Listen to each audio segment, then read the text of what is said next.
The Dance of Verbs, Mastering Transitive and Intransitive Verbs. Hello, language enthusiasts. Today, we're going to uncover a significant part of English grammar: transitive and intransitive verbs. Understanding these concepts will boost your grammar knowledge and help you form better sentences. So, let's dive in. To make sense of our topic today, we first need to understand what transitive and intransitive verbs are. Transitive verbs are action words that require an object to complete their meaning. Think of them as a kind of transaction, where the action transfers from the subject to the object.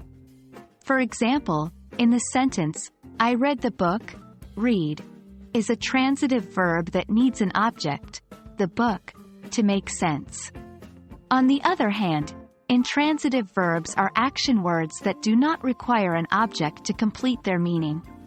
They are independent and can stand on their own. For instance, in the sentence, the baby cried, is an intransitive verb as it doesn't need an object to make sense. Now that we've defined these two types of verbs, let's practice identifying them in sentences.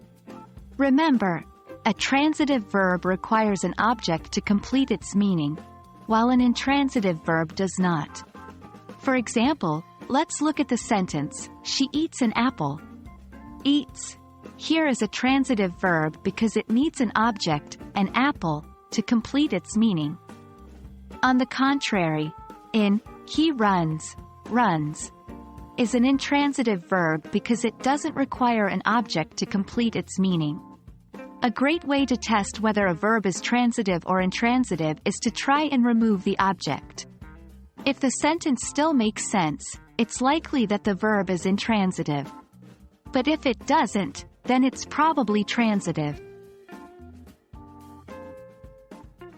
Before we conclude, it's important to note that some verbs can be both transitive and intransitive, depending on the context. For example, the sun sets, intransitive, and she sets the table, transitive. So always be aware of the context when identifying whether a verb is transitive or intransitive.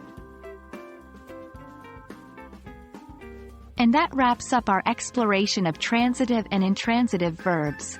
Remember, the key to mastering these is practice. Try identifying transitive and intransitive verbs in the sentences you come across. You'll soon find it's second nature to you.